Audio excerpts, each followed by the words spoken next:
बिस्मिल्लाहिर्रहमानिर्रहीम। अस्सलाम वालेकुम नाज़रीन, मैं अहमद फ़वाद हूँ। आप मेरा यूट्यूब चैनल देख रहे हैं। बड़ी खबर है, ब्रेकिंग न्यूज़ है। इंतखाबी नताइज को मुस्तरद कर दिया गया है और इस वक्त समझ नहीं लग रही ताकतवरों को कि फॉर्म 45 को निगला जाए या फॉर्म 45 को उगला जाए। कुछ एक्सक्लूसिव डिटेल्स हैं, छुपाए धांधली छुप नहीं पा रही। आपके साथ चीज़ें शेयर करनी है, एक्सक्लूसिव खबर है। दूसरे नंबर पर अमेरिका की जानिब से भी इंतखाबी धांधली के हवाले से बड़ा बयान सामने आ गया और इस बयान के बाद एक नई जो हलचल है, नई सूरत हाल पैदा हो चुकी है। इमरान खान साहब की जानिब से एक लेटर भी लिखा जा चुका है और ये लेटर इंतखाबी धांधली के हवाले से है बैनुल-अक़वामी इदारों को। और इस लेटर को लेकर भी इस वक्त बहुत सारे जो ताकतवर हलके हैं वो परेशानी के आलम में है कि इमरान खान जेल में बैठ कर भी जो है वो उसने सबको हरा कर रख दिया है। कुछ तफसीलात आपके साथ शेयर करनी है। और कमिश्नर रावलपिंडी, साबिक कमिश्नर रावलपिंडी लियाकत अली चड्ढा जो हैं, उनका एक नया बयान सामने आया है और इस नए बयान के ऊपर जो इस नए बयान के बाद जो धांधली का इन्होंने इल्ज़ाम लगाया था उसके ऊपर कैसे मजीद स्टैंप लग गई है, इस पर भी कुछ तफसीलात आपके साथ शेयर करनी है। सबसे पहले तो नाज़रीन, कमिश्नर चड्ढा के बयान से आज के वीलॉग का आगाज़ करता हूँ। चड्ढा साहब का एक बयान आया है। इलेक्शन कमीशन ऑफ पाकिस्तान ने एक कमेटी बनाई थी और इस कमेटी को ये कहा था, इसकी ये रिस्पॉन्सिबिलिटी थी कि कमिश्नर चड्ढा साहब के जो इल्ज़ामात हैं, इन इल्ज़ामात के ऊपर जो तहकीकात हैं वो की जाए। अलबत्ता इलेक्शन कमीशन ने पहले इल्ज़ामात को मुस्तरद किया और फिर उसके बाद कमेटी बनाई कि भी आप तयन करें कि इनके इल्ज़ामात दुरुस्त हैं या इनके इल्ज़ामात दुरुस्त नहीं हैं। अगर कमेटी ने तयन करना था तो फिर आपने मुस्तरद क्यों किया। बहरहाल इस कमेटी की जानिब से तहकीकात की गई और साबिक कमिश्नर चड्ढा साहब का जो बयान है वो भी लिया गया है। और इस बयान में कमिश्नर चड्ढा साहब जो हैं उन्होंने जो प्रेस कॉन्फ्रेंस की थी उस प्रेस कॉन्फ्रेंस से वो मुकर गए हैं और उन्होंने कहा है कि जो कुछ उस प्रेस कॉन्फ्रेंस में उन्होंने कहा था वो एक सियासी जमात के कहने के ऊपर कहा था। अच्छा, अब उनके इस बयान के बाद बहुत सारे जो लोंडे लपाड़े आप कहें, उन्होंने एक ढोल पीटना शुरू कर दिया है कि देखें कमिश्नर चड्ढा साहब जो हैं वो अपने बयान से मुकर गए हैं और अब वो ये कह रहे हैं कि मैंने एक सियासी जमात के ऊपर ये सारे काम किए हैं। अच्छा, ये वही लोग हैं कि जब कमिश्नर चड्ढा ने प्रेस कॉन्फ्रेंस की थी तो इन लोगों ने कहा था कि कमिश्नर साहब का जो जहनी तवाज़ुन है वो ख़राब है। इवन कि टीवी के ऊपर आकर सहाफ़ियों को बरह रास्त प्रोग्राम में गाली तक दी गई और कहा गया जी कि ये कमिश्नर चड्ढा तो झूठ बोल रहा है, इसका जहनी तवाज़ुन ख़राब है। लेकिन आज वही लोग इनके इस बयान के ऊपर ढोल पीट रहे हैं। तो अगर उस वक्त इनका जहनी तवाज़ुन ख़राब था और उन्होंने ये बयान दिया और अब अगर इन्होंने ये दोबारा से बयान दिया तो अब इनके जहनी तवाज़ुन के हवाले से क्या कहेंगे। ना सिर्फ ये बल्कि साबिक कमिश्नर साहब का ये जो बयान है ये 5 दिन बाद सामने आया है और 5 दिन वो कहाँ थे किसी को भी नहीं मालूम। वो गिरफ़्तार थे, किसकी कस्टडी में थे, एटलीस्ट वो घर में नहीं थे और 5 दिन गायब रहने के बाद उनका ये जो बयान है वो सामने आया है। मुकम्मल बयान आपके सामने मैं रख देता हूँ। लेकिन एक बात तो इनके इस बयान के बाद दोबारा से कन्फर्म हो गई है कि वाकई जो धांधली थी वो हुई थी, क्योंकि इनका जो बयान मैं आपके सामने रखने जा रहा हूँ इस बयान में आप देखिएगा कि अच्छा, अब ये भी मज़े की बात है कि पहले का बयान इनका नहीं माना जा रहा था, लेकिन अब का जो बयान इन्होंने दिया और एक सियासी जमात के हवाले से इल्ज़ाम लगाया और फिर कहा जी कि मुझे उस सियासी जमात के अहम ओहदेदार ने कहा था जी कि आप रिटायर होने जा रहे हैं, बाद में आपको अच्छा ओहदा दे दिया जाएगा। तो ये बयान ही अस खुद ये चीख चीख कर बता रहा है कि ये झूठ है और वाकई जो धांधली है वो हुई है। ये बड़ा हैरान कुन और मजाकिया किस्म का बयान है, आप ज़रा सुनिएगा। अच्छा जी, इसमें ये लिखते हैं जी, अपने बयान में ये कहते हैं कि मैंने एक सियासी जमात के बहकाने पर अपना बयान दिया। मेरा बयान सरीहन गैर ज़िम्मेदाराना अमल और गलत बयानी थी। मुझे अपने बयान पर बहुत शर्मिंदगी है, कौम से माफ़ी चाहता हूँ। उन्होंने कहा जी कि मैं 9 मार्च को रिटायर हो रहा था, मुस्तकबिल और सरकारी मराद छूटने से परेशान था। एक सियासी जमात के अहदेदार के कहने पर ऐसा अमल किया। ये अहदेदार 9 मई के वाक़यात में मुलविस होने पर मफरूर हो गया था। सियासी जमात के अहदेदार से मेरा रब्ता रहता था। मैं सियासी जमात के अहदेदार की खुफिया मदद भी करता था। मैंने 11 फरवरी को खुफिया तौर पर लाहौर जाकर इस रहनुमा से मुलाकात की। अच्छा, ऐसा रहनुमा जो ख़ुद रूपोश है, 9 मई में वो मुलविस है और पाकिस्तान तहरीक इंसाफ की इस वक्त हालत क्या है, इलेक्शन जीतने के बाद, अवामी मैंडेट हासिल करने के बाद उनको हुकूमत नहीं बनाने दी जा रही।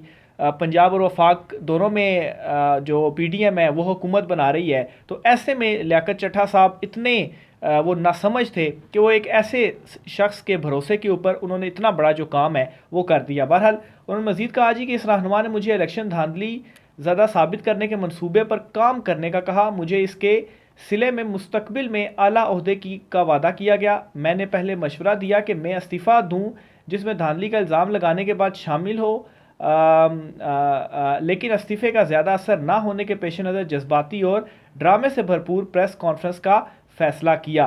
तो ये जी लियाकत चट्टा साहब है। मज़ीद भी उन्होंने आगे काफ़ी सारी चीज़ें कही हैं, लेकिन ये वो इम्पोर्टेंट इनके बयान का हिस्सा था जो मैंने आपके सामने रखा। तो इनके बयान सुनकर कोई भी बच्चा ये कह सकता है कि पहले इनका क्या बयान था और अभी जो ये बयान दे रहे हैं ये एक किस्म की तस्दीक है कि वाकई धांधली हुई है। और इनका ये जो दूसरा बयान है ये उसके ऊपर स्टैम्प करता है कि वाकई जो धांधली है वो हुई है। फिर इसी तरीके से जी इमरान खान साहब ने एक और बड़ा फ़ैसला किया है और इस फैसले के बाद बड़ी हलचल मच चुकी है। और फैसला ये किया इमरान खान साहब ने कि वो ख़त लिखेंगे IMF को, क्योंकि पाकिस्तान को IMF की जो नेक्स्ट डील है वो लाजमी चाहिए। और उसकी जो रीज़न है वो ये है कि अगर पाकिस्तान को डील नहीं मिलती तो ऑलमोस्ट पाकिस्तान डिफ़ॉल्ट की जो है वो हो जाएगा, क्योंकि डिफ़ॉल्ट की तरफ चला तो गया है, लेकिन अगर पैसे नहीं मिलते तो फिर डिफ़ॉल्ट की तरफ मज़ीद चला जाएगा। तो इस हवाले से बैरिस्टर अली ज़फ़र साहब है, उनका ये कहना है जी कि इमरान खान साहब इलेक्शन में धांधली के मामले के ऊपर IMF को ख़त लिखेंगे। IMF को ख़त लिखेंगे और उसमें IMF को तमाम तर चीज़ें उनके सामने रखेंगे कि कैसे जो धांधली है वो हुई है। ऑलरेडी इंटरनेशनल मीडिया के ऊपर, अगर आप कुछ चैनल्स को इंटरनेशनल मीडिया के ऊपर उठाकर देखें, वहाँ पर तो बिल्कुल ओपनली चीज़ों को बताया जा रहा है और धांधली के हवाले से ओपनली वहाँ पर डिस्कशन की जा रही है। पाकिस्तान में तो खैर न्यूज़ चैनल्स आपको नहीं दिखाएंगे, सोशल मीडिया के ऊपर हम जैसे कुछ सहाफ़ी जो हैं वो जो हमसे बन पाता है वो चीज़ें आपके साथ हम शेयर कर देते हैं, लेकिन इंटरनेशनल मीडिया के ऊपर ज़ाहिर सी बात है उनके ऊपर तो कोई दबाव नहीं है, या वहाँ से तो कोई ताकतवर हल्के बंदा गायब करके और 5 दिन के बाद नया बयान तो नहीं उनका आ सकता। तो बहरहाल इंटरनेशनल मीडिया के ऊपर ऑलरेडी, और इंटरनेशनल मीडिया ने जो रिपोर्ट भी किया है उसमें भी बहुत सारे उन्होंने सवालात जो थे वो उठाए। तो बहरहाल ये कहा गया है जी ख़त के अंदर, ख़त ज़राए के मुताबिक लिखा भी जा चुका है इमरान खान साहब की तरफ और की तरफ से, और ये भी बताता चलूँ सिर्फ IMF को नहीं बल्कि दीगर भी बैनुल अक़वामी जो कुछ इदारे होंगे उनको इमरान खान साहब ये जो ख़त है वो लिखेंगे और इसमें इंतखाबी जो धांधली हुई है इस हवाले से बताएंगे और कहेंगे जी कि आप ऑडिट करें, और अगर आप बल्कि ऑडिट की आप शर्त रखें और ऑडिट किए बगैर आप कर्ज़ ना दें। तो इस तरह से जो ख़त है वो होगा। और इसकी एक रीज़न ये भी है कि इंतखाबात से पहले, क्योंकि इंतखाबात की डेट नहीं आ रही थी और उससे पहले इमरान खान साहब की जो मुलाकात है एक वो हुई थी IMF के वफ़द से, और फिर उसके बाद ये इतलात भी उस वक्त सामने आई थी कि IMF ने फिर यकीन दहानी करा इतनी इंतखाबात जो हैं वो इस टाइम पर होंगे, और जो है वो फिर उसके बाद खैर इंतखाबात हुए और IMF की फिर ये भी गालबन शर्त थी, क्योंकि ये भी चीज़ें या अफवाहें आप कहें सामने आई थी कि उन्होंने इसी वजह से ही किस्त दी थी कि आपने इस टाइम पे इलेक्शंस करवाने हैं और फिर तभी आपको जो किस्त है वो दी जाएगी। तो बहरहाल IMF को इसमें इन्वॉल्व इमरान खान साहब की जानिब से किया जा रहा है और जो ख़त है ज़राए के मुताबिक वो लिख दिया गया है। बहरहाल बैरिस्टर अली ज़फ़र की जानिब से कहा गया है जी कि इमरान खान साहब इस मामले के ऊपर IMF को ख़त लिखेंगे। और फिर चूँकि जो फॉर्म 45 है वो इस वक्त सबके गले का फंदा बन चुका है। पाकिस्तान तहरीक इंसाफ के पास पूरे सबूत हैं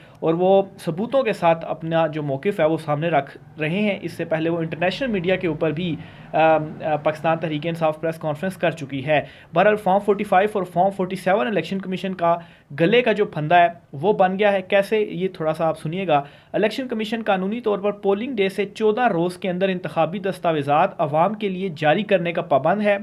14 रोज़ आज 22 फरवरी को ख़त्म हो जाएंगे, यानी कि रात 12 बजे ख़त्म हो जाएंगे। आप बस यही कर लें, अभी जो टाइम हो रहा है जब मैं व्लॉग रिकॉर्ड कर रहा हूँ तो 22 गुजर चुकी है, तो वक्त भी इलेक्शन कमीशन के पास ख़त्म हो गया है और उसने सारे जो फॉर्म 45 और 47 थे वो अपनी वेबसाइट के ऊपर अपलोड करने थे। बहरहाल तहरीक इंसाफ, जमात इस्लामी, तहरीक लबैक समेत कई जमातें और आज़ाद उम्मीदवार दर्जनों हलकों में फॉर्म 47 को ये कहकर चैलेंज कर चुके हैं कि ये फॉर्म 45 को सामने रखकर नहीं बनाए गए।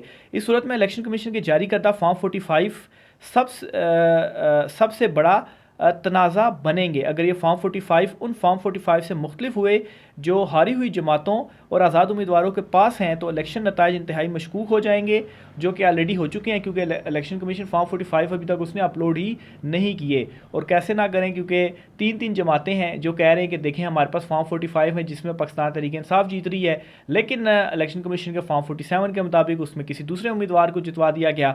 तो बहरहाल अगर इलेक्शन कमीशन फॉर्म 45 देता है, वो एक फॉर्म 45 और यहाँ से 3 फॉर्म 45, तो फिर ठहरेगा कौन सा? तो मुतनाज़ा बनेगा ही बनेगा।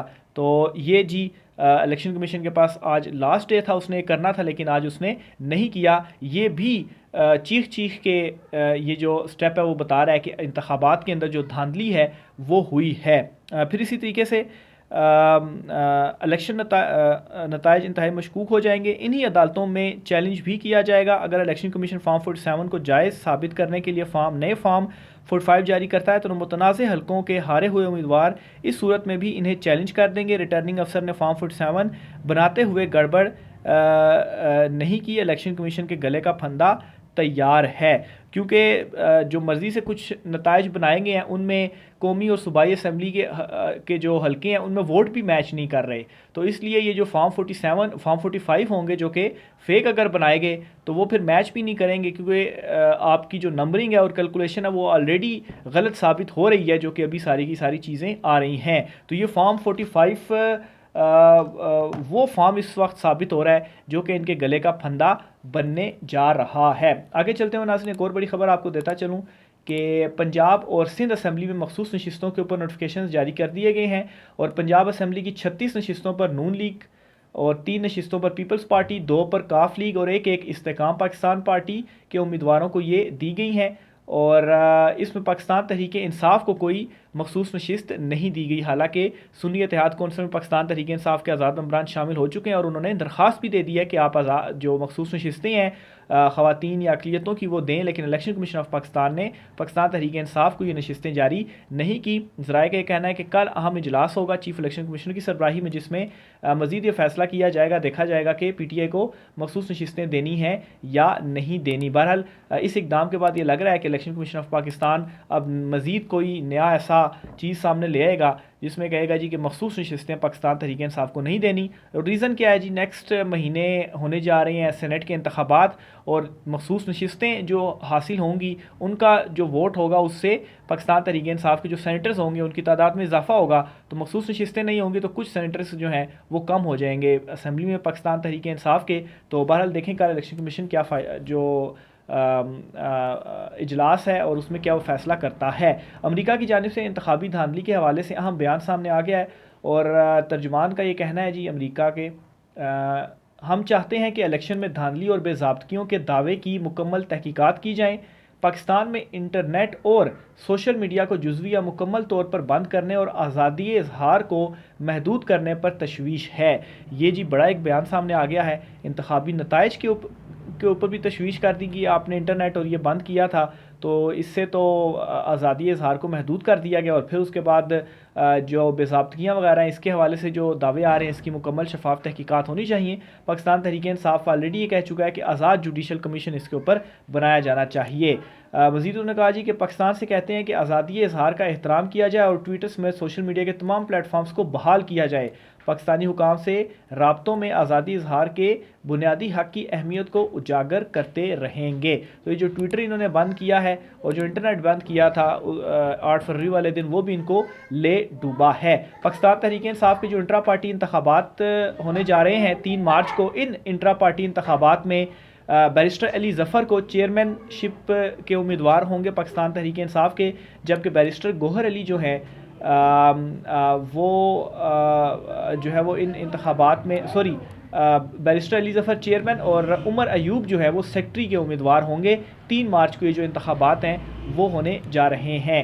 और बैरिस्टर गौहर अली ने ये कहा है कि हम चाहते हैं कि माइशत बेहतरी की तरफ जाए, अगर इलेक्शन साफ़ और शफाफ नहीं होंगे तो माइशत को नुकसान होगा। तो ये बहरहाल पाकिस्तान तहरीक इंसाफ के लिए एक बड़ी भी खबर है कि अब चेयरमैनशिप अली ज़फ़र और उमर अयूब जो हैं वो सेक्रेटरी जनरल के उम्मीदवार होंगे। आखिर में नाज़रीन, सालिक हुसैन और शाफे हुसैन के हवाले से परवेज़ लाई ने भी बयान दे दिया है, क्योंकि गुज़श्ता दिनों चौधरी शुजात हुसैन जो हैं वो जेल गए थे, परवेज़ लाई साहब से उन्होंने मुलाकात की थी। तो चौधरी परवेज़ लाई साहब ने ये कहा है कि सालिक और शाफे जो है पहले गुजरात की आवाम का जो मैंडेट है वो वापस करें और फिर उसके बाद हम बात करने का सोचेंगे। उन्होंने कहा जी कि डालो ने रातों रात पीटीआई का मैंडेट चोरी कर लिया, असल मैंडेट चोरी करने वाला मोहसिन नकवी है और इसकी पुलिस पार्टी है, ऐसे केयर टेकर की बारी आने वाली है। तो परवेज़ लाई साहब की जानिब से भी ये जो बयान है वो सामने आ गया है। राय का साथ कीजिएगा। आज के व्लॉग से इतना ही, इजाज़त दीजिए, अल्लाह हाफ़िज़।